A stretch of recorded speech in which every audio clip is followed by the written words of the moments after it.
I'm going to call the joint meeting of the Select Board and the Board of Health to order.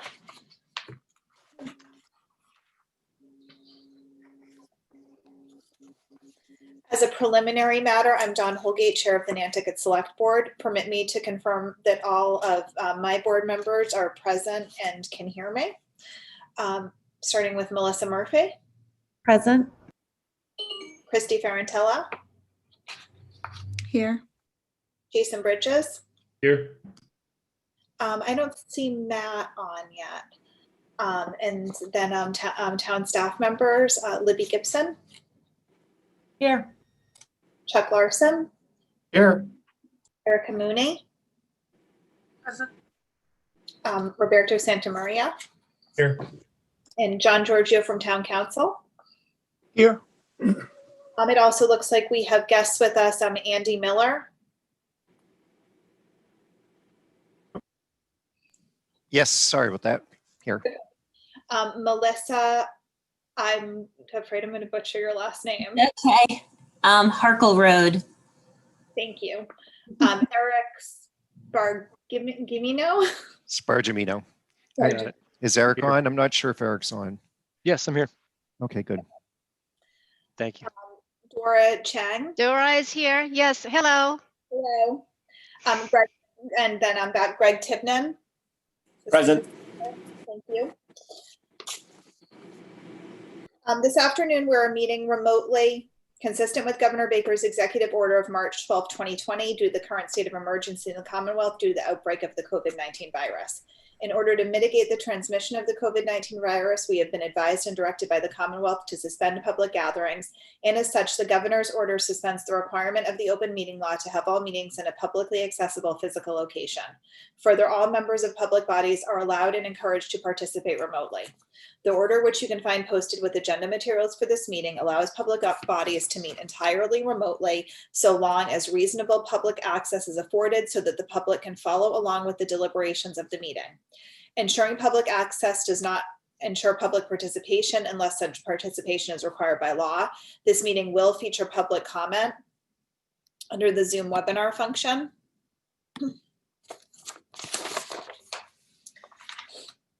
Please note that this meeting is being recorded and that all attendees are participating via video conference. Accordingly, please be aware that other folks may be able to see you and to take care not to share the screen of your computer. Anything that you broadcast may be captured by the recording.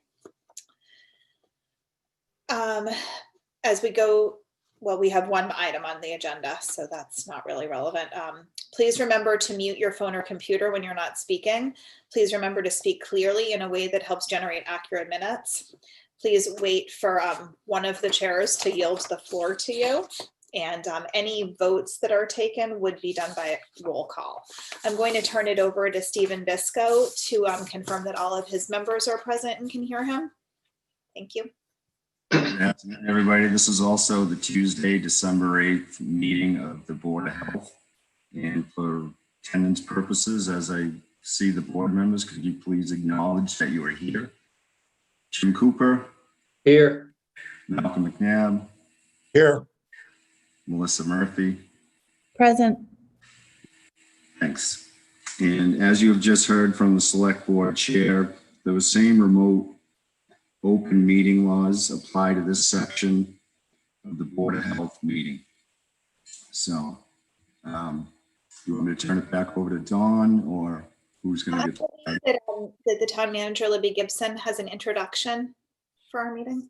Yep, thank you very much. Also, I just wanted to make note, and it's hard to see everybody on here all at once, I realize, but we do also have Angela Gallagher from DEP on. Angela, thank you very much for joining.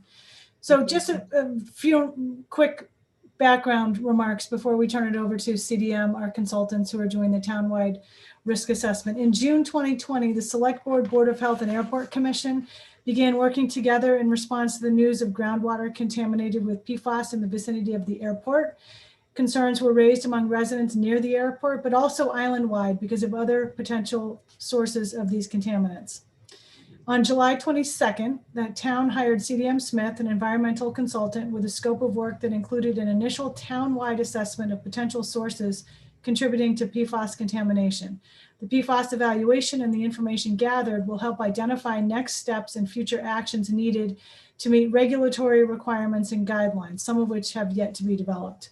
Since that time, CDM Smith and the town departments have been working closely on this assessment, which was expected to be completed in November and has recently been delayed to make changes based on comments and suggestions obtained from peer reviews, as well as the evolving nature and discovery of information combined with a number of technical issues and the need to be very clear and transparent about the accuracy of information. This has required a little more time.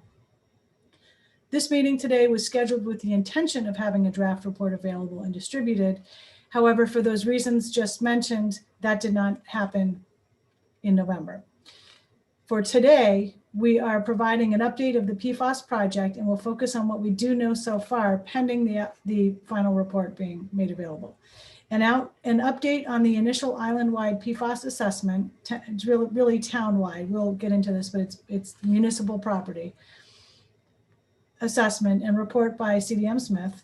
A presentation of the Nantucket specific PFAS cycle, just kind of an outline to show people how PFAS moves around the island, and a review of suggested PFAS concerns and any available testing data, as well as what we think the next steps are likely to be going forward. And of course, Q&A would be welcomed if possible to keep that at the end. I turn it over to Andy Miller of CDM Smith to continue with the presentation. Andy. Okay. Thank you, Libby. I guess we just wait a moment for the presentation to come up. While that's coming up on the screen, let me just introduce myself and my team members that are present here with me. My name is Andy Miller, and I've been the project manager for this project for Nantucket. On the line to help answer questions after the presentation, Dora Chang, who is our technical specialist on PFAS, Melissa Harklerode, who is our communication specialist, helping us with communication related strategies with the public, and Eric Spargimino, who is our biosolid specialist. That's just a small number of our team. There's a number of other people who've been participating in this project that are back in the office because it covers a wide gamut of technical expertise, from wastewater to solid waste to drinking water, groundwater, and such. So it really requires a broad base assessment. But again, thank you for having us today. We appreciate the opportunity to be here and to have assisted the town and the residents of the island on this project. It's a difficult project in that PFAS is an emerging compound, as I know you are all aware, and it's really in its early stages of study and understanding technically as to many of the aspects of its impact to human health and the environment, as well as how it migrates and moves once in the environment and such. So it is a new science, and as a result, I think a lot of the outcomes and recommendations of this project may change and evolve over time as understanding of PFAS continues. We can move to the next slide. So where we talk a little bit about what our objectives were in undertaking this assessment for the island. In the short term, the goal has been to identify potential and known PFAS sources and receptors island-wide, really focusing on town facilities. I should emphasize that. And the purpose of that is to initiate a unified planning approach on a town-wide basis for eventual control and reduction of PFAS as a source and its impacts. Over the longer term, well, this is a short-term goal as well, but really what we want to achieve is protection of drinking water sources. That's a primary interest given the groundwater supply on Nantucket and its use for drinking water for the residents, visitors, and commercial entities. We We want to maintain compliance with state and federal regulations, which are evolving, as Libby mentioned. It's a moving target, really. And then obviously the goal is to protect the community, the well-being and health of the people, and overall promote good health of both natural and ecological resources. So I think that's a good summary of the objectives. If we could move to the next slide. Now, our efforts have really been a preliminary assessment, and this is the same slide as before with some additional information down near the bottom. We wanted to touch upon items that we should note to you all that were not included in this assessment that we've been performing thus far. We have not ranked or weighed potential and known PFAS sources. That was not our purpose at this juncture. So no comparative nature of sources or rating their significance. It's early to do that because we're still in a qualitative stage and we haven't done sampling, which is a third bullet there. We have not collected samples of various meter to support PFAS characterization as of yet, but that will be coming. And we also have not expended effort to identify individual stakeholders relative to any management responsibility of PFAS. So this is preliminary and there's more work to be done. There'll be recommendations and follow through coming out of this where we can get into some of those aspects. The next slide.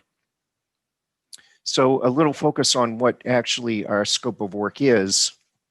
Well, as I mentioned, we wanted to identify key potential and known sources in their migration pathways. And we've done this by interviewing of town staff, contractors and consultants working on projects related to that, document reviews, even emails as we've been in contact with people and gaining information.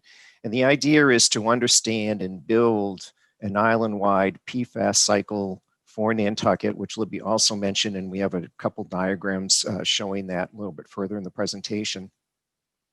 On a qualitatively basis to assess the potential PFAS migration and exposure pathways that may be occurring on the island, and to start thinking about and developing PFAS source control and reduction planning items so that we have some actions moving forward. One of the things we learned early on in working with the town is the concerns of the public and the need for a public outreach strategy. Certainly evident by this meeting here today as one component of that. So we are undertaking efforts to work with the town for developing a concise public outreach plan to ensure appropriate messaging and information channels to ensure people get the news or the information that they need. The next slide. So this takes us to the PFAS cycle for Nantucket, which we've developed. There's a lot on this slide, but it is complicated and there's a lot to it. If you look in the top left-hand corner where it says residential and commercial users, that's where it all begins. So PFAS is a chemical used in manufacturing, and it's in a number of products that we all purchase and use every single day in our homes and in our businesses. You know, everything from stain removers and carpets to personal care products, fast food containers and such. So when you bring products into your home and you use them of that sort, you know, what happens? Eventually they become waste. They become waste in terms of municipal solid waste to a transfer station or landfill. They become sewage waste to a wastewater treatment system or a septic system if that's what you have. So what this diagram does is tries to follow through with these various arrows as to where it's moving through the island. And the solid arrows are meant to imply concrete channels of transportation or means of transportation, I should say, versus the dotted arrows, which are really representative of migration pathways in the environment. So for instance, we show from residential commercial users trash and such, municipal solid waste, to the solid waste management facility at Nantucket Road. And we show sewerage to the wastewater treatment plant. And from the wastewater treatment plant, there is effluent generated that goes to groundwater in the ocean. And there's the solids component of that is referred to as the sludge or the residuals, which makes its way back to the compost facility by trucking and hauling. And at the compost facility, we know that the town generates a co-compost product of biosolids or the residuals and municipal solid waste, which has in the past been available to residents for use in gardening and such on their properties. So that's shown here if you follow the chain from the yellow area over to surface soil. And if someone's growing vegetables, yes, they may eat those vegetables. Well, not they may eat it, but they may be eating that vegetables that was grown in material that was of the compost. Similarly, on the drinking water side, if it enters into the groundwater, it potentially could get into drinking water wells. It could get into irrigation wells, which is then used for irrigation for gardens and such. So those are all the means of transport. The one other item, obviously of importance, and this may be how many of you became familiar, but the Nantucket Memorial Airport and the use of firefighting foam at that location, which is typical and actually required by regulation that material be used, which contains PFAS. It's referred to as AFFF. When that is used, it's going to run off, it's going to enter the groundwater, and then it can enter into drinking wells, as we know has occurred based upon the domestic well contamination at various homeowner wells surrounding the airport. If we go to the next slide. What we also did is we actually developed a close-up PFAS cycle, if you would, of the solid waste management facility, simply because there's a lot going on there. I should caveat to say that this is not representative of all the landfill operations and processing. This is developed just specific to the PFAS presence and movement at the landfill site itself. So again, we have municipal solid waste coming into the co-compost plant, as well as residuals from the treatment plant. The result is that co-compost product, which occurs in windrows and has in the past been available to residents. There's also I should say it's mixed with the chipped brush and leaf yard waste.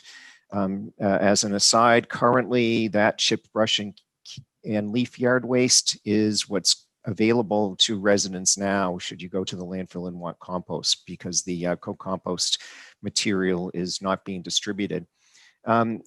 There's the unlined landfill at the landfill site, which has taken in trash in the past.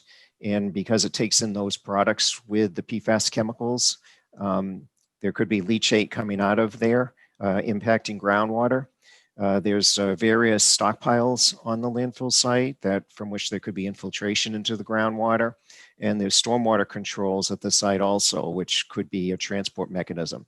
So what we try to do is, again, pick up all the potential transport mechanisms of PFAS movement. And this will be revised over time as we learn more. The goal here is, with all these arrows on this slide and the previous slide, is eventually what we want to do is, quote unquote, break the cycle. So the way to achieve controls and reductions is to select those transport mechanisms that perhaps we could control, reduce, eliminate, and therefore hopefully lessen the movement of migration or the movement of PFAS on the island that could be impacting human health or the environment. The next slide, please. Great. Okay, so this is a summary table of those areas. On the left, you see the airport, the compost. We also added the fire department, as they have to use firefighting foams, have in the past for firefighting, as well as fire suppression systems at some locations on the island, septic systems, the solid waste site, and wastewater treatment plant. And I'll talk about the zone 2 in a moment. But looking across this table here, what we've tried to do is summarize for you what the source might be for in each of these areas, the impacted media of concern, and the potential receptors. And this order is just listed alphabetically. It is not meant to be representative of one being more significant or rated higher or what have you than another.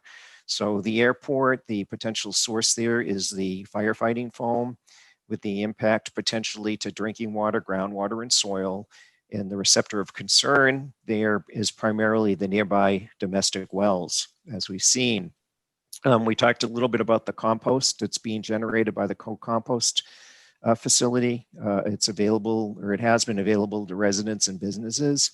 Its source is the wastewater treatment facility residuals and MSW. That when we say MSW there, that's really the organic component of municipal solid waste.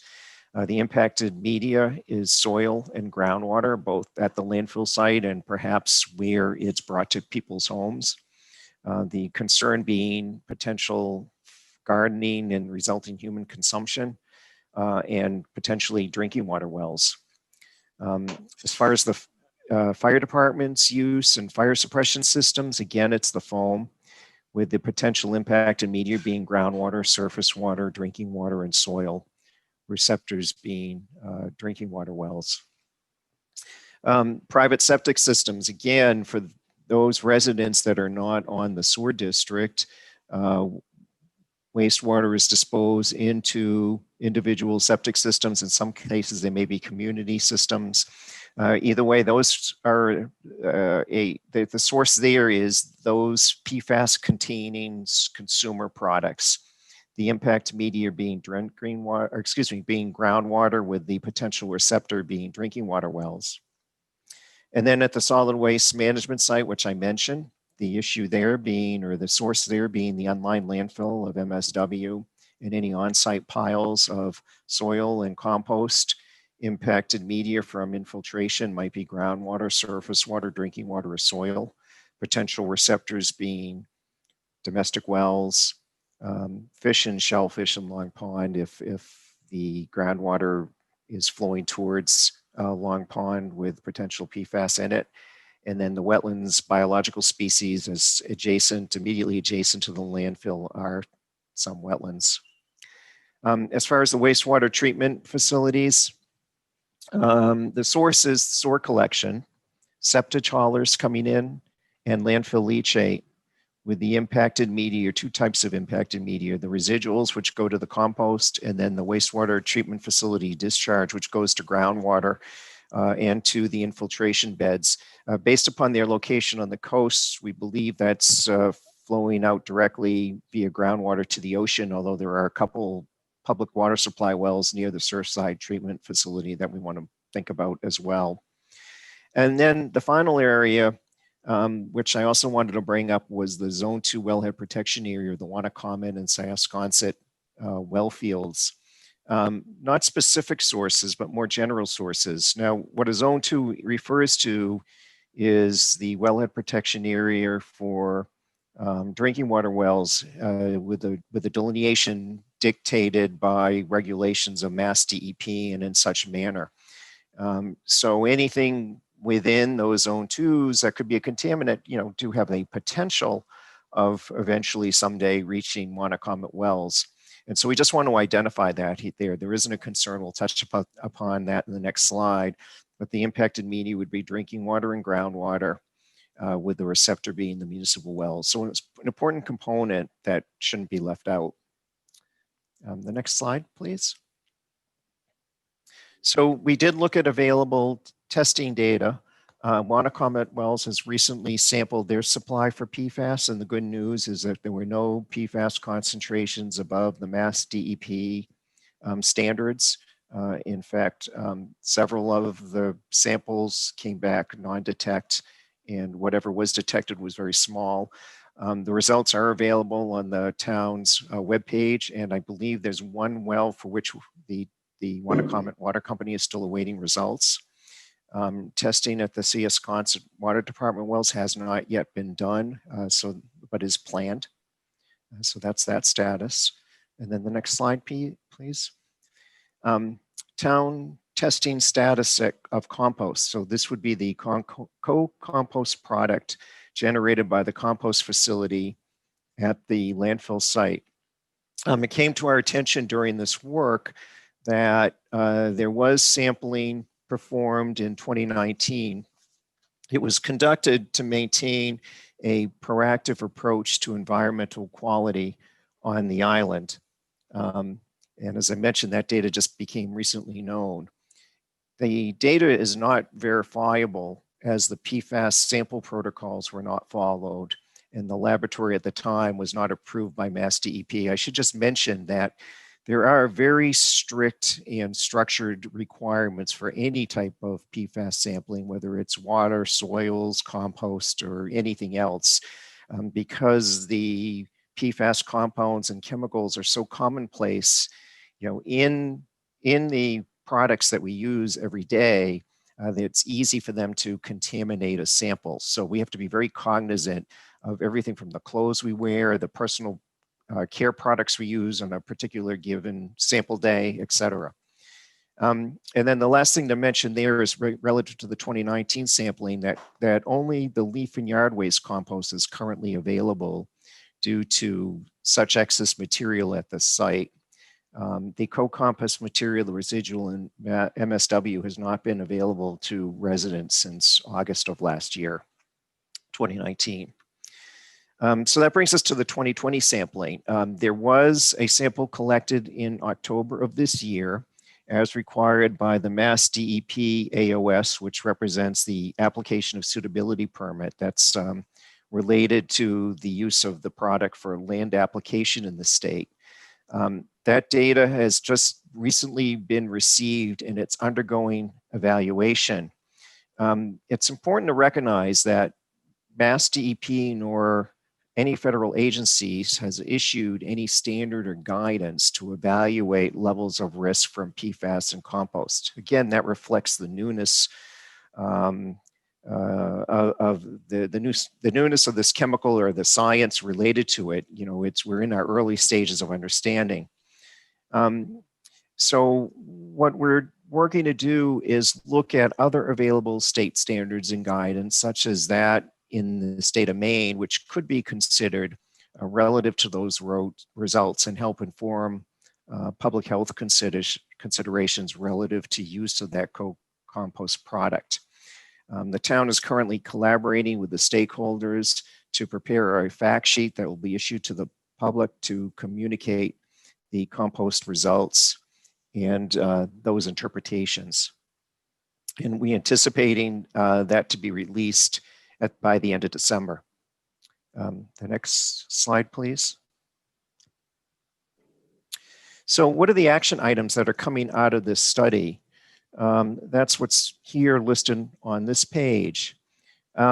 Continued research to fill any data gaps. And any study like this, you learn what you learn based upon what's available, and you also learn where data or information is not available, which are the data gaps. So there'll be an ongoing and continued effort to fill those.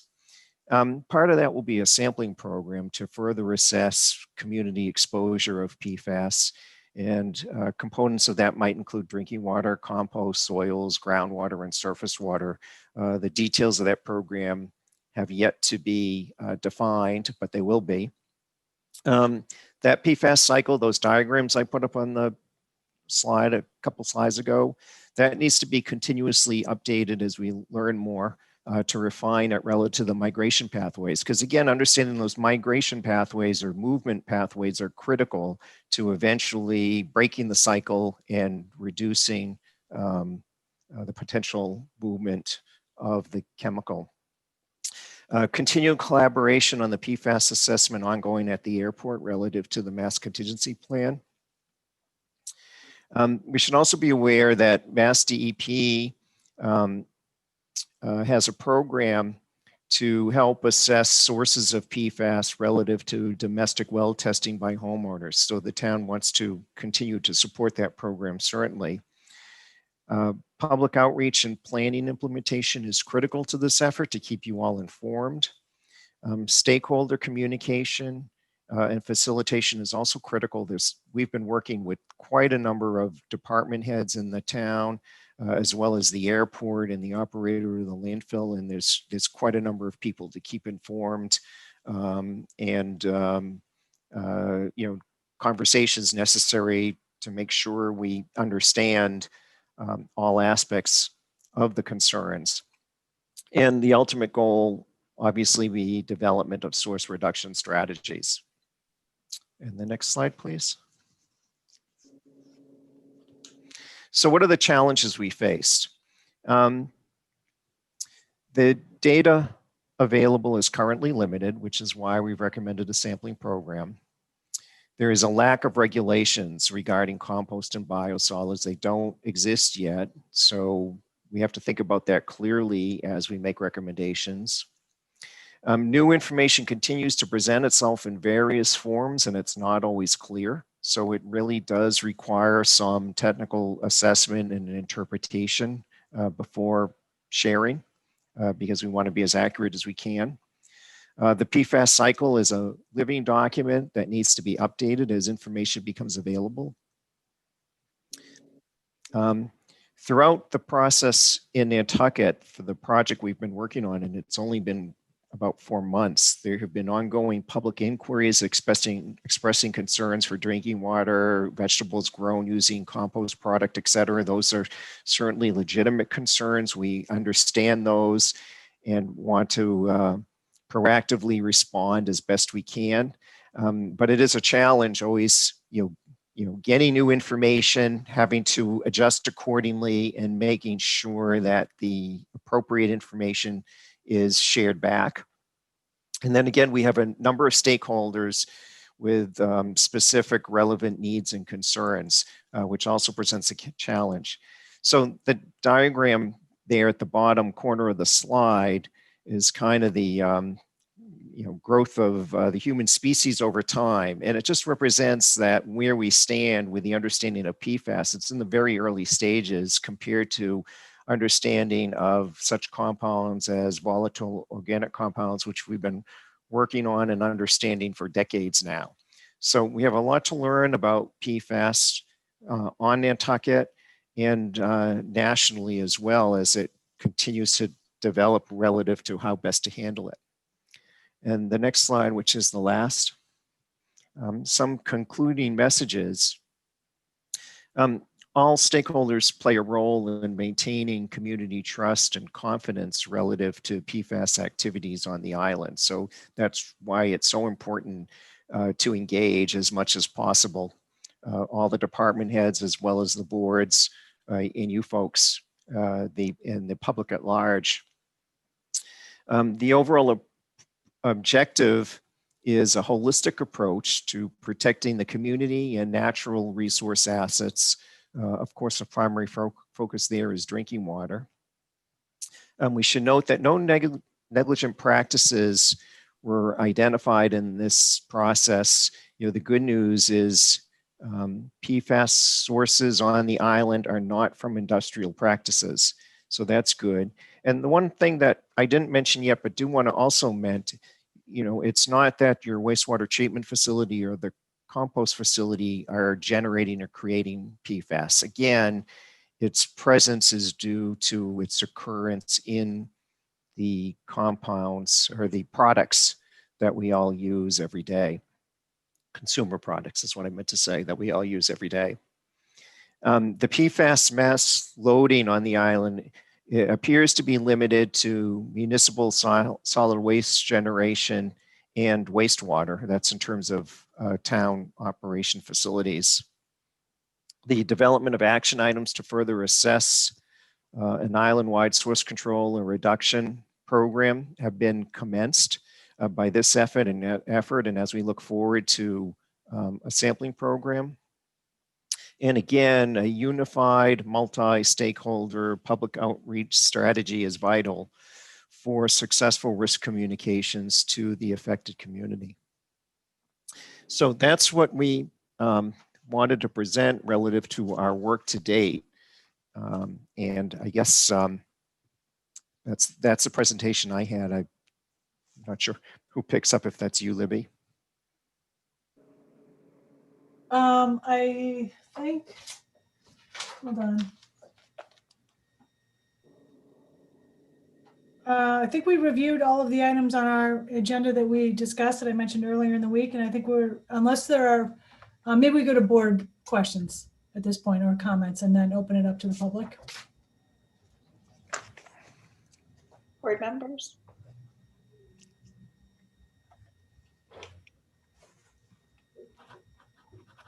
Jason? Was there, I might have missed it, was there a time frame on the testing that's being done in 2020? I believe at the waste options. It's being done now. Do we know when the results are coming? How do you want to handle this, Libby? Would you like me to respond to the questions? Yes, please, Andy. Okay. Unless Chuck, where's Chuck? Unless you need to jump in or add something. Yeah, Andy, go ahead and take the lead. Okay. Yes, the sample by waste option of just the co-compost was collected in late October, I think like around the 28th.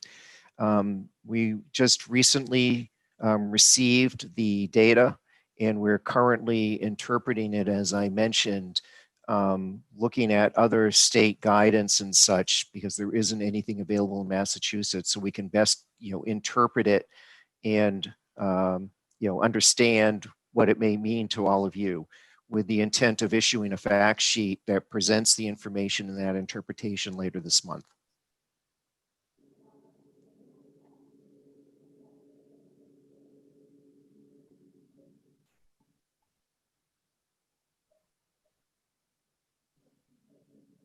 I guess do we go back to Chuck or Libby for next questions? Or the chair of the board of the select board? Any hands up? Do we want to see if there are public questions? You have two. Yeah, for some reason I can't see them, but do you want to let them? Number one is Bruce Mandel, so I'll put him through. Thank you. Okay, I guess I'm unmuted now.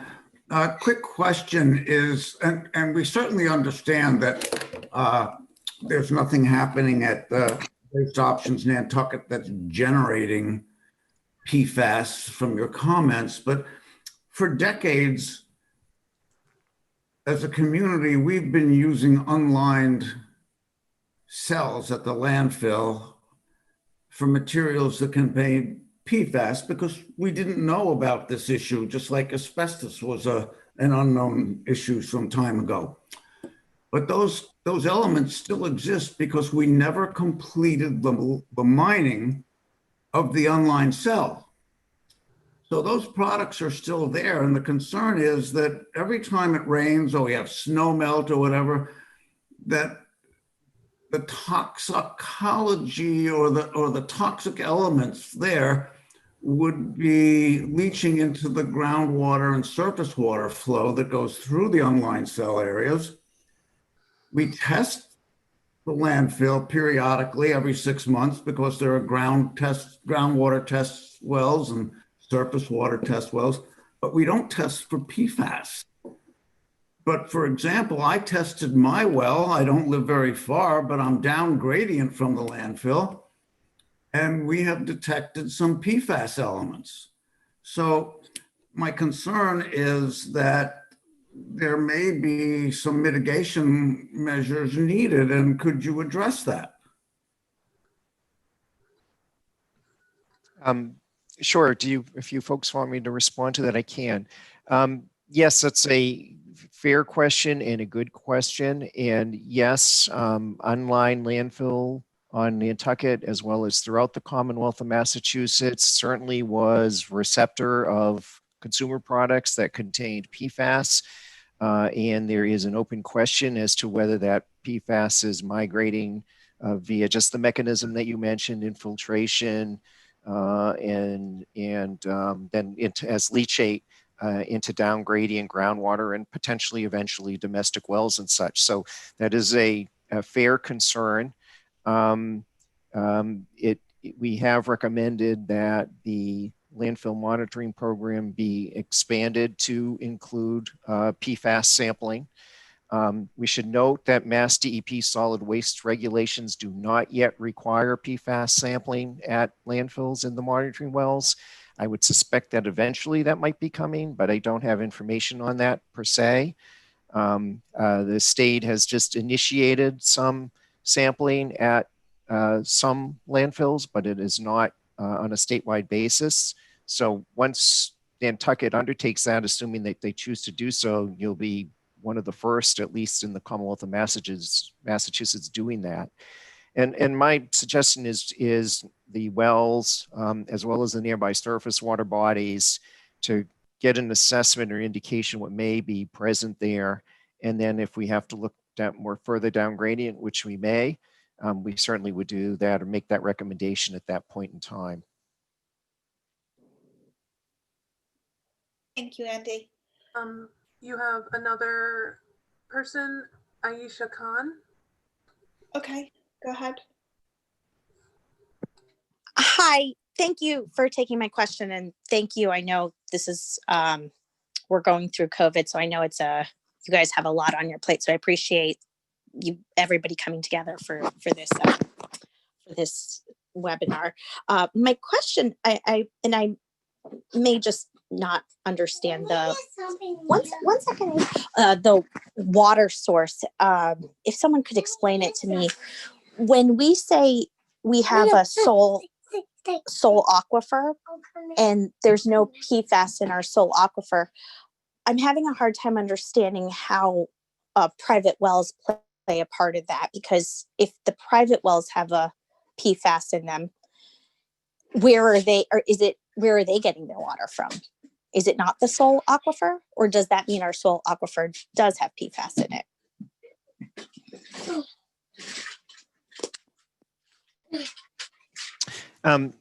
I can attempt to respond to that, and Chuck or Greg or someone may have a little bit more information. So my understanding is the nearly the entirety of Nantucket, I'd have to go back and look a little bit further, but nearly the entirety, if not the whole entirety of Nantucket, is a sole source aquifer. It was designated that way for protection of the groundwater resources, given that's what the population relies on. You don't have surface water supplies on Nantucket. As such, if PFAS is found in any well, those wells are drawing water from the aquifer, which is part of the sole source aquifer. So whatever PFAS contaminants may be out there, they are likely localized to certain facilities, or potentially due to subsurface discharge from septic systems. We mentioned the foam use at the airport. We mentioned the foam use by the fire department in fighting fires. We mentioned the residuals in the compost. And we talked about that cycle in terms of how it moves. So I think the short answer is any well installed in Nantucket is installed in the sole source aquifer. That's where you all get your water from. One comment I might make is wells are going to be installed at various depths, some shallow, some deep. And depending upon the geology and the migration pathways within the aquifer, what different domestic wells might see for contamination, even for adjoining properties, may differ. The stratigraphy on Nantucket and similarly in the Cape is not all uniform. It's very heterogeneous. There's certainly sand there, but there are interfingering layers of silt and finer materials, confining materials. In fact, the Wannacomet wells have two aquifers, a shallow aquifer and a deeper aquifer separated by a confining unit. So, that is more the reason for potentially differences in concentrations at similar locations.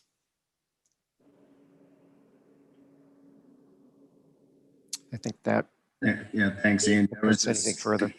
I was just going to elaborate a little bit on the wells and the depths. Most of the wells that the homeowners have are shallow, and the town's wells are drawing at a different depth. And any deeper wells that any residents have in Nantucket, like you said, are due to sediment, like in areas of Pulpus and Squam and certain areas of the island where they've had to go, sometimes 180, 200 feet to get good water. So, but most of the island, the wells are anywhere from, the casing could be 80 feet down, and, you're drawing out of 40 feet of water. So there is a difference, and the groundwaters move in different directions all over the island. We do have Mark Willett available. He can probably elaborate if needed. Yeah, can you hear me, Libby? Yes, thanks, Mark. Yeah, Andy was kind of touching on it there before. We have spent a lot of money on studying this and studying our aquifer, and it's pretty well defined that down about 80 feet is that confining unit, about 10 feet thick. So there are separations in our aquifer. Our public water supply wells are below that confining unit, and even deeper into the aquifer, there's another confining unit. So we have 3 different levels. Wannacomet's wells pull from a much deeper level, protected on top by that confining unit. It's about 10 to 15 feet thick. So there is some protection there. I'm not saying, it's not possible for anything to ever get down there, but we have some luckily built-in protection from the glacial periods.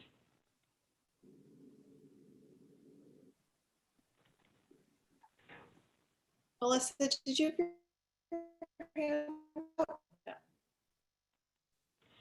You have 3 more hands raised. If you want me to, Mary Lepre. Yeah, go ahead and go through them, please.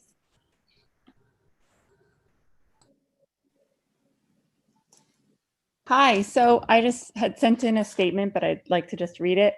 I'm very concerned about the health of our island, soil, and people. The findings of high levels of Pfast in the compost at the landfill should concern everyone who lives here.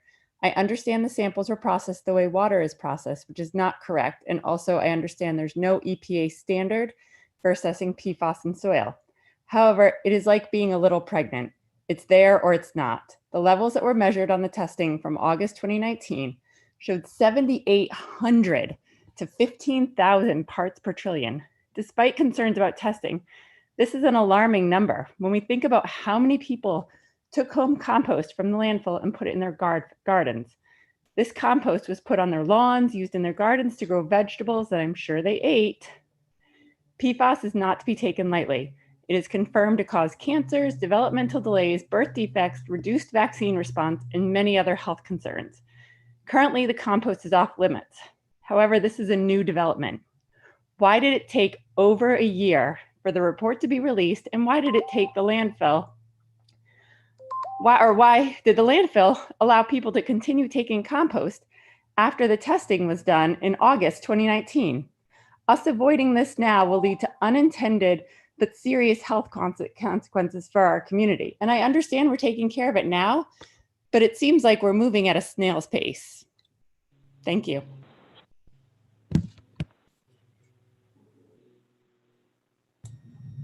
Andy or Chuck, any thoughts about that?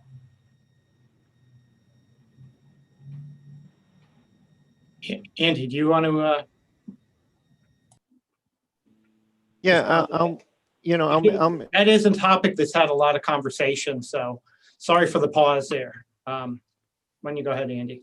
Yeah, no, I'm sorry. I had been on mute for a moment. So, yes, no, we recognize those concerns. I should mention it was in August of 2019. Our understanding is that the cold compost product was no longer available to residents, and just the mix of leaf yard waste with chip brush was available. That coincides roughly when samples were taken, although I guess there were samples taken periodically in 2019, but of different materials. We understand the concerns of residents' use of compost on their properties, and the potentiality of vegetable growth and such, and ultimately consuming that. That is a new science. I might open the door for Dora Chang of my office to make a comment on that in just a moment. One thing that I would add, and she might comment on this as well, but you know, the study of PFAS is new. It's not even fully understood as to its leachability from compost, which tends to bind up. So whether or not it's actually infiltrating into the groundwater from those kind of materials would require further study.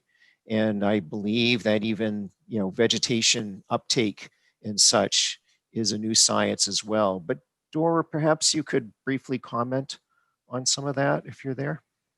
Yes, I'm here. I will apologize if I use too many technical terms. Just stop me if it's not clear. So basically, PFAS that under regulations are focusing on what we call the long chain PFAS. So those are very relatively large molecule, so large that it doesn't really dissolve in water very easily. It still does, but it's not completely dissolved in the water. So when you're thinking about a PFAS being uptake by the vegetable, apparently it goes through the root system and go to the fruit itself, to go to the leaves. It has to go through the PFAS dissolving water, then uptake by the plants. So that is where a lot of science currently still study how much PFAS actually get into the vegetable and plant and fruit itself, comparing different size and different type of PFAS. So one good measure that now we worry about PFAS is definitely the soil itself. Thinking about if you do grow your homegrown vegetables, one of a good practice is to make sure you just wash your vegetable very carefully. Make sure you don't accidentally consume the compost or soil attached to your vegetable, and do the cleaning process well enough to be proactive. In terms of the shorter chain and smaller molecule that dissolve in water pretty well, they can potentially get to the vegetables. Toxicity study for those smaller molecule is still under research. We're not quite sure in terms of the health impact, particularly for cancer-causing diseases and that kind of things. But that is where we are in terms of understanding the PFAS behavior. How does that move from compost to soil, and then from soil to water and get to the root and then uptake by the plants? Okay. Thank you, Dora. I guess the question, Chuck, or if you have anything to add, or perhaps if there's any follow-up questions. So, right, I might just add that, you know, as Andy said earlier, there is no standard by Mass DEP for PFAS in compost material. That's an area that's under investigation, and actually Mass DEP is going to be using the information from Nantucket and other municipalities in terms of working toward what that you know, standard should be. The second piece is the data was collected in 2019. However, we did not, we meaning the town, myself, Rob McNeil, did not get the data until October of 2020. And that data came to light through the investigation that CDM Smith was doing with Waste Options. So we can say we're a little bit surprised as well that work was being done. And I know the appearances might not look good, but that's the truth. And you know, I think this process with PFAS is just a huge, you know, effort and discovery, and that was just one of the things we learned. Malcolm? Yeah, I understand it. I think there's still a lot of concern that there was a delay and the information was not available earlier, because we could have had the discussion earlier and explain. I'm still curious as to why there was such a delay. I'm also concerned that Meredith isn't actually with us, but that's another issue. But why do you think there was a delay? There was no, you know, DEP requirement for testing for PFAS. But it was tested, and then it was done in almost a year or so after it was actually tested. Did we get the results? Right, right. And so my understanding is that's something Waste Options took upon themselves, trying to be proactive. Understanding that, PFAS might be a concern in the future. They took, sampling, but there was no standard for collecting the samples. Some of the documentation for the testing isn't very clear in terms of specific locations.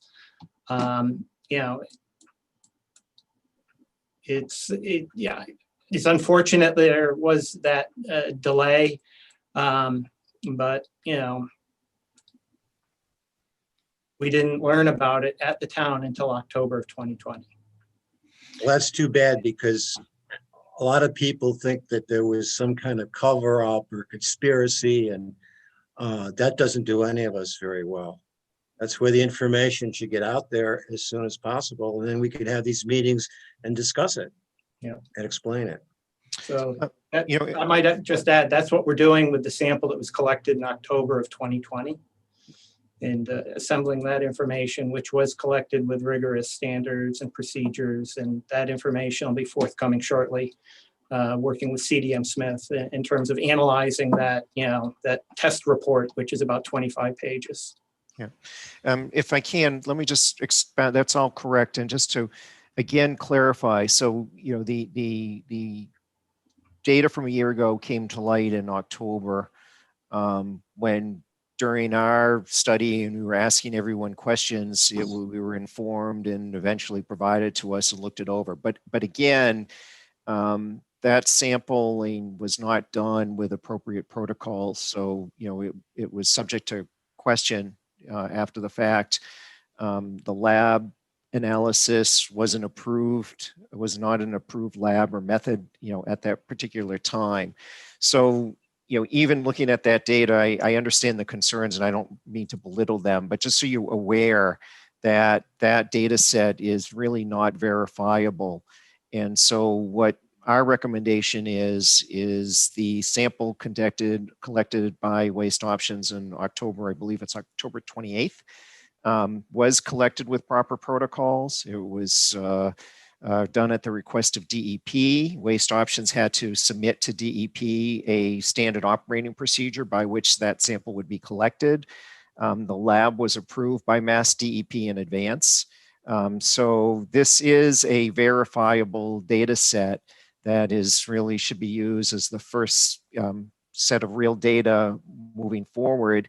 And again, the difficulty with it is there are no standards or guidance or regulations. So it is subject to interpretation. And what we want to do is take a moment to, try to interpret it in the best means that we can relative to any guidance that is out there even from other states. So it's of most use and value to Nantucket going forward. And it will help then serve us, I think, as a basis to determine what other sampling may or may not be required, or is appropriate, I should say. It's not necessarily required, but appropriate. And one other comment I should make is, so you're aware, I should know this, I believe that Waste Options is required by DEP through that AOS sampling program to sample that quarterly. Is that right, Chuck? It is quarterly. Yes, it is. So there'll be 3 more samples collected quarterly. And then, the key thing about this is, you're not unique. Every holder of an AOS permit throughout the Commonwealth of Massachusetts is being required to do this sampling. And to DEP's credit, whether you think it's late in the game or not, but to DEP's credit, it's being conducted to collect a data set, to develop a data set by which Massachusetts can develop guidance for land application of compost and sludge of this matter. So it will take some time. The effort's been initiated, but that's I understand the town's concern and your concern, but moving forward, I want to emphasize, the positive nature of where we're going with this October sample and what's to come. So, Andy, if I could ask you to elaborate, could you speak a little to the levels of concentration? That was one of the items that we heard in Meredith's comment, the large numbers. And I think she's speaking relative to what drinking water standard levels were, but could you speak maybe to solids versus water in the Yeah. respective concentrations. What I would like to do, if it's okay, is defer to Dora if she's familiar enough with that data set to offer a comment, or Eric, who is on the line. And if for some reason they're not comfortable doing that yet, we can get back. But Dora, are you comfortable commenting on that?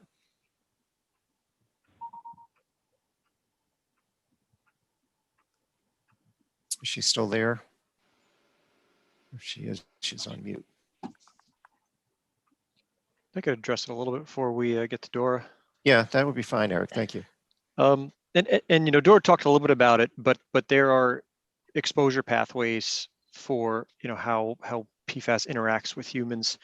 And a drinking water limit is not a fair comparison to concentrations that you might find in a soil or in a compost product, because of all those pathways that Dora mentioned. You know, some of them are not soluble in water. So, and the leachability from those PFAS molecules into the groundwater and then into whether it be a plant like a tomato or into a drinking water well.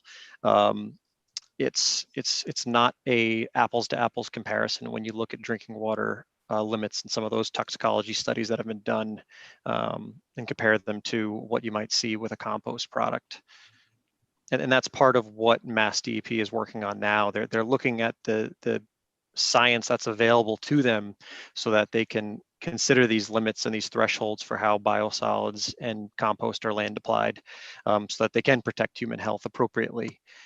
Because on the other side, these programs are very, very beneficial to communities like Nantucket. So to say compost can't be applied would hurt the community and the sustainability of that program. So that's why DEP and folks like us are sort of looking at that science and trying to figure out what is an appropriate limit and threshold to protect human health.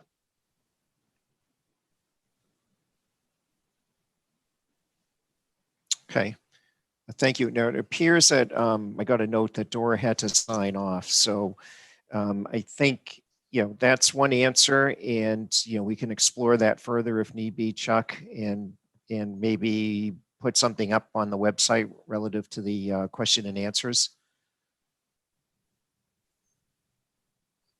Sounds good, Andy. Okay. We have 4 hands raised. Can I go to the next person? Yes, please. Emily Molden.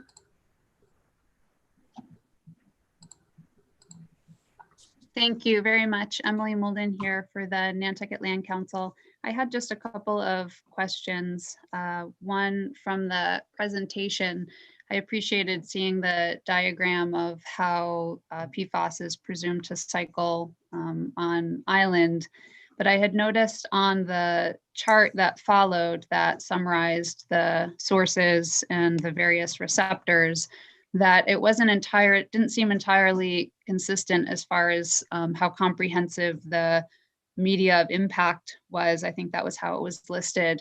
So for example, from the landfill as a source, the groundwater was listed as a media of impact, as well as surface water, and then ultimately receptors such as drinking water and fish and shellfish. But for some of the other sources like compost and septic systems, where groundwater was included, surface water and some of those other possible receptors such as shellfish and fish were not listed. And I wondered if that was intentional just because of the assumed significance of the particular source, or if it would be appropriate to also include those possible receptors for some of the other sources that are more widespread throughout different watersheds around the island. Yeah, no, that's a good point. That's something we certainly can look at look at closer, not sooner, but we can look at closer. I think when we were developing that, we were thinking, you know, what's the, immediate or connected pathway. So for instance, you know, there is for instance, at the landfill with Long Pond nearby, in the wetlands, there is, you know, potential overland flow directly into the wetlands or potentially even surface water bodies and the groundwater. The landfill is so close that there's a direct discharge. Certainly there are septic systems surrounding ponds, and I think this a comment actually came in from town staff that septic systems surround some other ponds, such as Hummock Pond, and there's another one as well, begins with an M, I don't recall the name offhand, where the septic system discharge would be entering groundwater, and then potentially it could certainly flow into surface water bodies where there's shellfish or recreational fishing. So that's a good comment. We'll look closer at that table and update as we move forward. It is a synthesis, I should add, of a much larger table, in our report, and we were trying to summarize it and make it somewhat easy to read for the presentation. But there may be others, and we'll look closer at that. Thank you. I appreciate also that there may just be a difference in scale from some of those different sources. My other question or comment was just some appreciation that the town has moved forward with this risk assessment. I think that also the additional compost sampling that's taken place is really great to hear about. And clearly the community is going to be interested in what additional action steps will come out as a result of this initial risk assessment. And just as far as schedule goes and timeline, I know that the original scope spoke to a certain number of weeks following the initiation of the assessment when a sample program may be proposed by CDM Smith. And I just wondered what the timeline for that might be. Thank you. Chuck, as far as timeline, do you want to comment on that, or shall I? Yeah, go ahead, Andy. Yeah, I mean, we haven't really worked it out closely. We have just within the past week received a number of comments from various departments in town, as well as the airport and the landfill operator. And it was very important that we do so, because when you eventually see the report, there's a substantial amount of information in it, and we wanted to ensure it was factually correct. So we need a little bit of time, I think, now to go through that and update accordingly. I would like, with the holidays coming up, I would like to say that we would issue the report in January, and even simultaneously, if the town's in agreement with this, we can start to work to scope out, set up at least a plan for a sampling program that could be initiated next year.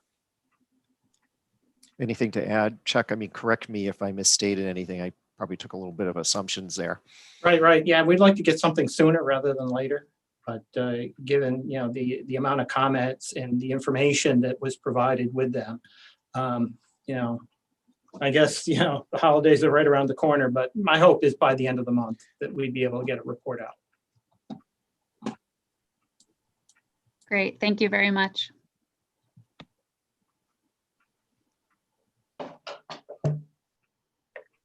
Can I just jump in for a second? I know the state is going through a well testing PFAS protocol in certain communities where well to public water ratio is like 60-40, and that list came out. I saw it, but I was surprised when we didn't see Nantucket. So I don't know if Mark is still on there. And do we have any idea what the ratio to public water to private wells is in Nantucket? Because there is some funding available in these communities that they listed. They're going to test the people's well water for free. I don't know if Andy or anybody's heard of this through the state or not. All the boards of health were or should have been issued letters from the DEP talking about this program to sample private wells. They do identify 81 towns that have a certain percentage of private wells, as Mark had mentioned. That doesn't mean, and Nantucket was not on it, which I was surprised as well. But that doesn't mean we won't sample Nantucket. There is a website you can go to register and request this sampling. And if we can get enough people from Nantucket, because we already have an assumption that many people will not want their wells sampled, and we have the money to do the sampling. So if we can get a lot of people from Nantucket to show interest, and we'll probably be able to get out there at some point. There's no promise. There's also some additional work being done in my region because we were surprised that Nantucket was not included. So I had actually reached out to Chuck Larson about that, looking for a map of the town to see where the distribution system was for the water system, so we could show the program that Nantucket has quite a few private wells. So all is not lost because Nantucket's not on there, but I can provide in the chat section maybe the link to the sign up for the residents that are interested in it. I don't know if that's going to be available to everybody, but that would be good. I mean, one of the problems here in Nantucket is we spread town water all over the place, but enforced, and people ought to keep their private wells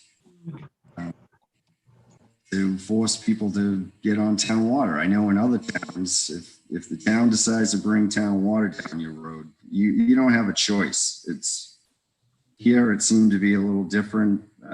People came out of the woodwork when we were going to change our well regulations. So, you know, if anybody's out there listening, in town water's in front of you, you should be hooking up.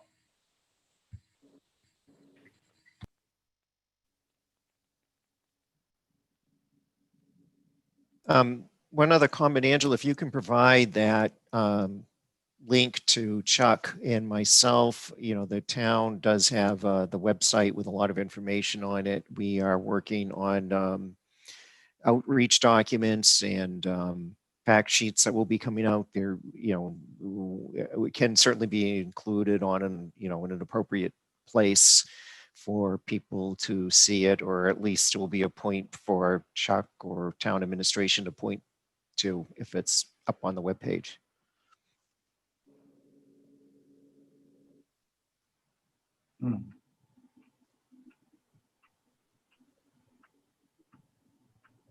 Melissa? Thanks so much, Dawn. I think I'm curious about what our timeline is for when is the next time we plan to meet? What is the next step in which we'll get together and meet and get another update on progress?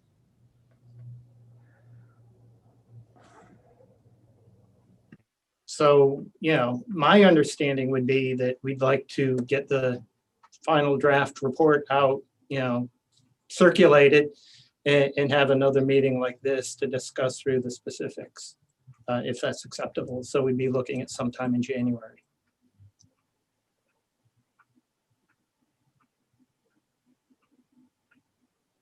And just a follow up to that, if I might, that sounds great, Chuck.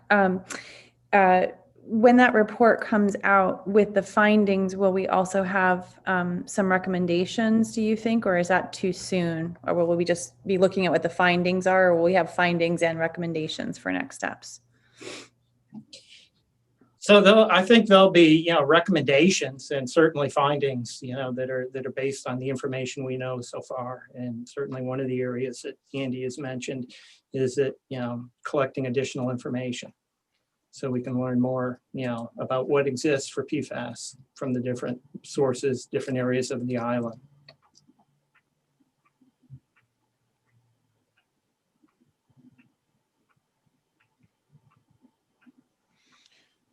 If you want, I can is going in and out a little bit. Yeah, if you want, I can expand upon that. There will be recommendations. They are going to be focused on data gaps and sampling and things like that, with some identification of longer term needs. But I do think filling the data gaps and getting some sample results from Meteor is going to be critical to really figure out how best to quote unquote break that cycle, or how to, you know, how to decide what are the best control efforts or reduction efforts relative to PFAS on the island. I'm not sure how to get the public in, but there are 2 more hands up.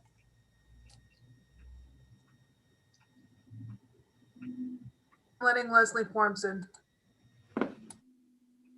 Am I unmuted? Can you hear me?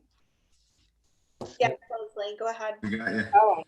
So as a resident, I'm back to questions about the compost. I haven't been to the dump in a couple of weeks, so I don't know what the compost situation is right now, but I certainly have used it. Is compost currently available at the dump? So I can jump in here. This builds on a question that was also texted to me in terms of when we talk compost at the landfill, we're talking many different types of products. There's the co-compost that's made from the blend of the biosolids and the sludge from the wastewater treatment plant and the compostable waste, the municipal solid waste, also mixed with leaf and yard waste. And that's also traditionally been known as the Nantucket natural compost. That is the material that's regulated under the AOS permit by Mass DEP. That is the material that has not been distributed since August of 2019 to the public. There are 4 additional materials that are made available to the public. There's leaf and yard waste compost, which is made of materials as described. There's a mulch, which is a ground and shredded brush, pallets, and other clean wood waste that are mixed together and aged. There's a topsoil product, which is a blend of leaf and yard waste compost with sand and screened from mixed excavation waste. And there is a sand product that occasionally may be produced depending on what gets delivered for mixed excavation waste. Pfast testing by Mass DEP is only required for the co-compost product. I'm sure that did not clarify things, but it does explain to when we talk about products that are made publicly available at the landfill that there are a range and it's easy to confuse them. And I'm still learning this as well. But we are going to take and post that information on the town's website to help clear this up and to help the public understand.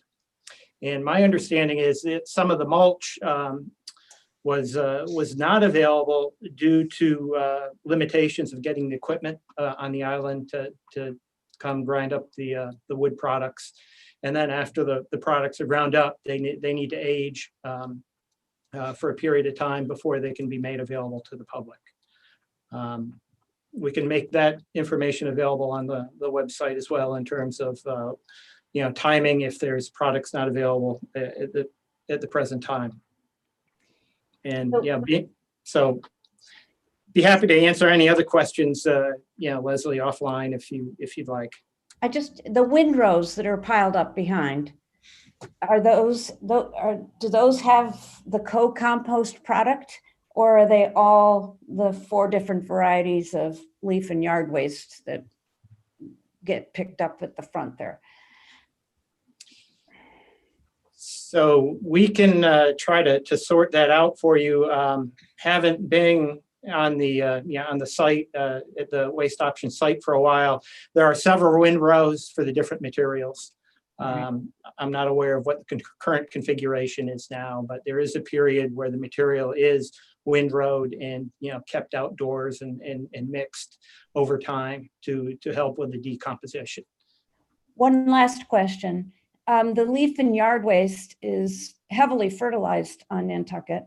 Is there any information about PFAS being included or being part of the chemical compounds of commercially available fertilizers that are put onto plants and yards and all that? I think, I'll take a stab at it, and Andy, maybe you want to jump in, but certainly I think you bring up a great point. What are the sources of PFAS coming to Nantucket? And, compost from off island, fertilizer from off island, there may be, PFAS components of those depending on the sources there. I think as we step into this, we'll start, identifying and potentially sampling some of these products. But this was something that came up in conversation recently with CDM Smith, based on some of the review comments that, oh my gosh, this is just a whole nother piece that needs to be factored into the PFAS cycle. And we're just at the very beginning stages of building basic awareness. But you bring up a good point. Thank you.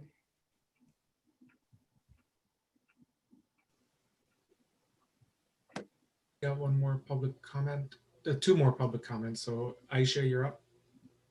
Hi, thank you again for taking another one of my questions. I apologize if I keep coming with questions. It's quite a sensitive topic for my family, and I appreciate again, you guys. It's uncomfortable for all of us, and I know that we're not here because of anything that the community has done. It's a much bigger worldwide issue, and I had a question, and I think I may have missed it.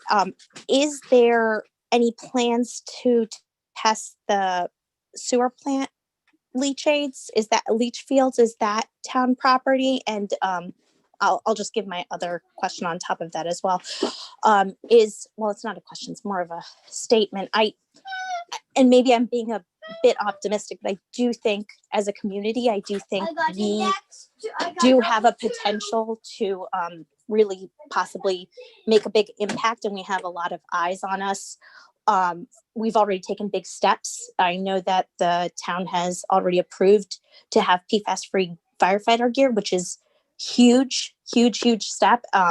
So I think steps like that we can come together and take can actually make big impacts for other cities and towns. And I know other cities have also looked at PFAS-free disposable packaging and foodware. And are those things that we could possibly start looking into, because that could also down the line make less PFAS in our landfills? Thank you. So Andy, you want to talk about the PFAS cycle and the wastewater treatment plant, and what we're thinking about that? Yes, certainly. So as far as the wastewater treatment plant goes, the residuals we've touched upon, because the sludge is hauled off to the landfill for the compost. So that does leave the liquid effluent, which is discharged to infiltration beds at each of the 2 wastewater treatment plants. And the interesting thing is the infiltration beds for those facilities on Nantucket are right on the coast. Any groundwater flow coming out of them is most likely going directly into the ocean, and the ocean is so vast. I'm not, at this stage anyway, it's not a high focus, and it's not as much of a concern.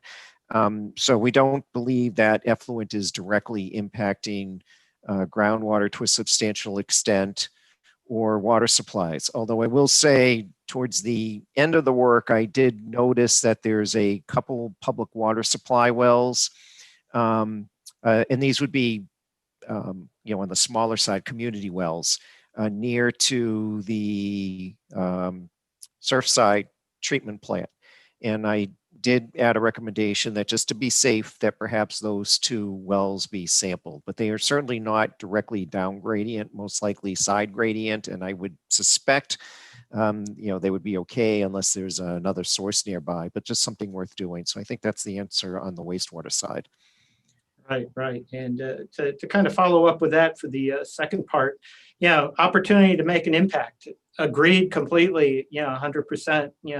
This is going to be a project for the long haul for the town as we move into this and learn more and take efforts to reduce levels of contamination, and then the sources of PFAS that we bring onto the island. But this has to be a community effort.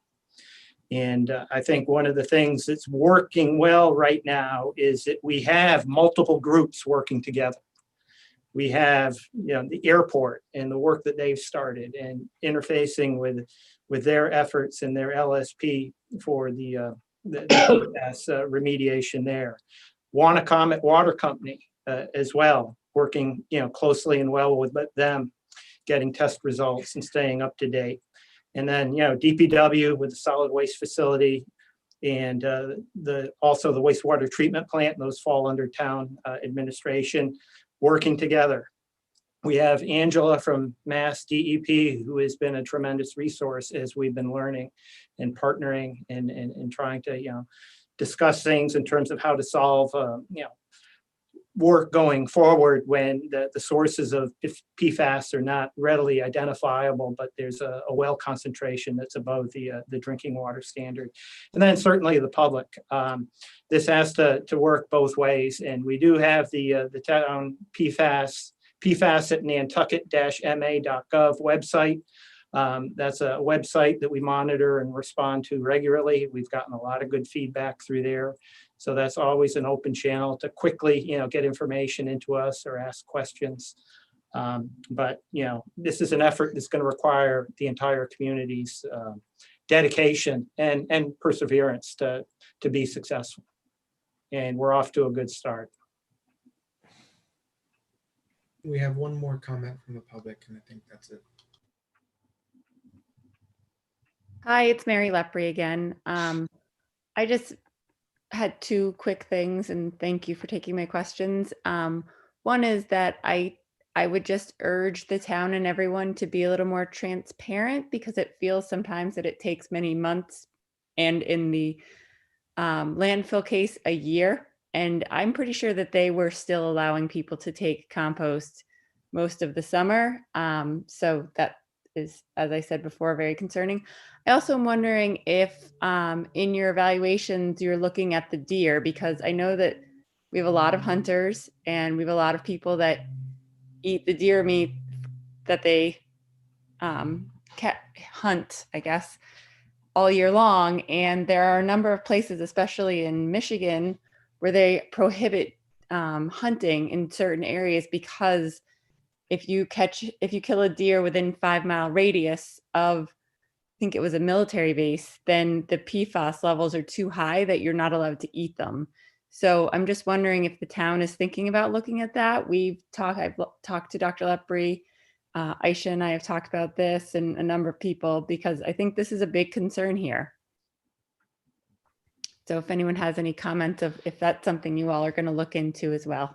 I think you would just need to collect some livers and do some biopsies. I'm sure there's hunters that would donate them. I guess let me start, Chuck. We have not specifically looked at wildlife. In fact, I'm thinking back as I'm talking to you, hearing your question and thinking about the cycle that we presented, as well as the table and even the initial draft report. I'm thinking we've talked in general about ecological receptors, but we have not specifically focused on wildlife or those that could be consumed. We did certainly discuss that potentiality with recreational fishing and such in the ponds. Although there is not yet any type of recommendation as to sampling of wildlife for ecological resources and such. What I would suspect is if that were to be or recommend, that would be down the road, so to speak. But perhaps what we need to do at a minimum, given your comment, is again, just think about that summary table I presented in the cycle and ensure that, for moving forward, and this is why we collect comments, is that this preliminary assessment as to what the impacts may or may not be are at least identified. And then we will need to work with the town and determine, which ones are actually assessed next in terms of priority and such. Chuck, do you have any further comment on that?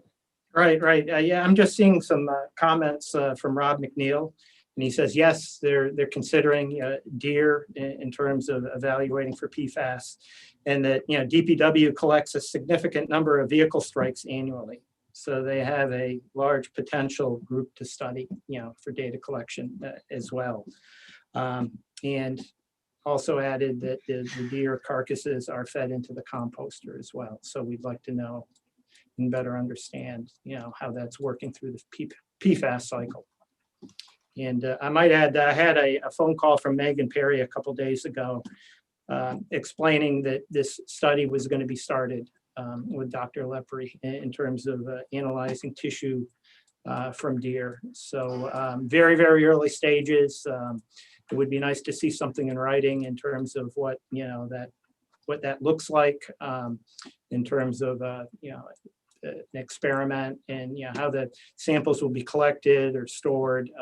That's a whole other domain of testing. And again, I don't believe there are standards available right now for reliably testing, but I could be wrong. We actually have some names of some labs that do it. So if you all needed that, I think Megan has that information. I'm sure other places are doing it. So I'm sure there are probably some standards in other states. Oh, good point. I think that's something we need to take note of and, kind of add it into our list of, items for the PFAS cycle.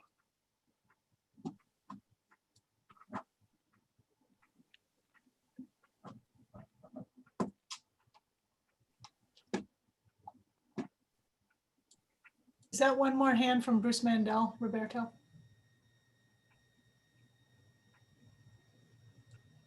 Yes, it was. I didn't see it. Thank you. Bruce, you're up. Thank you.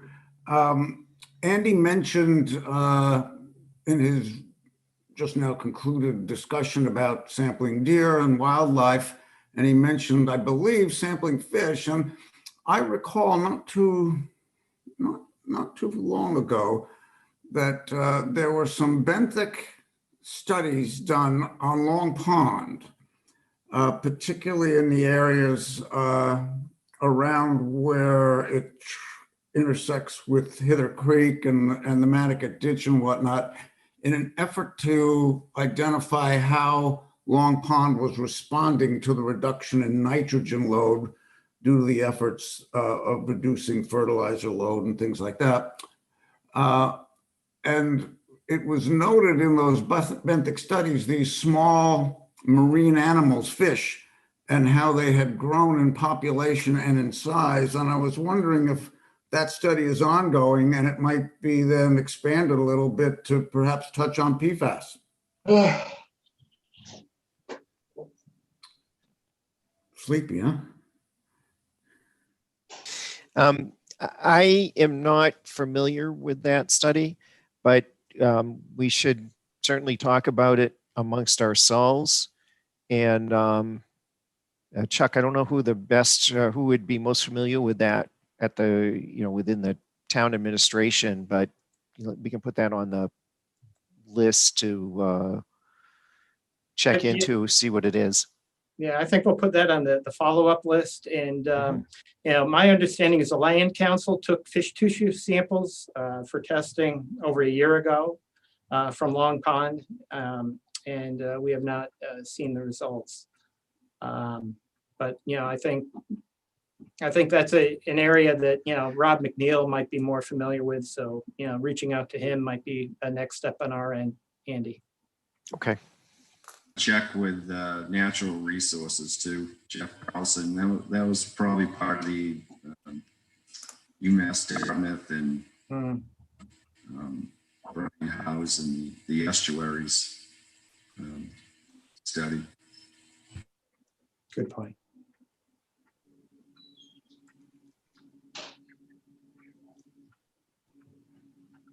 All right, I think that's all the public comments.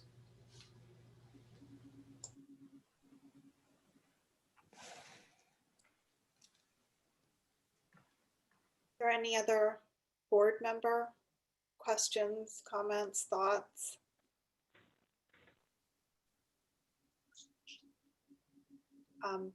Anything else from administration? I don't think so unless Roberto has anything. Certainly this is one of our #1 activities right at the moment. It is very time consuming, but we've got Chuck on top of it. And with CDM, I think we're doing our best to keep it moving and be as transparent as possible. We know there's a lot of concern out there, and move ahead with the regular reporting. Chuck or Andy, anything? Thank you. I mean, I think that we all really appreciate the work that's been done on this, and I actually feel like you have jumped in quickly and made this a top priority. So I think I probably speak for the board on that. Well, I guess we can adjourn. Steve, do you want to adjourn your section first? I'll make a motion to adjourn the Board of Health. Second. All in favor by roll call as I see you. Jim Cooper, Yes. Malcolm McNabb, Yes. Melissa Murphy, Yes. and Steve Visco, chair says yes. And can someone make a motion to adjourn the select board? So moved. Is there a second? All those in favor by roll call, Melissa Murphy, Aye. Jason Bridges, Aye. Christy Ferrantella, Aye. Matt Fee, Aye. Don Holgate, aye. Thanks again, everyone. And we will be continuing this conversation. Everybody. Thank you. Thank you.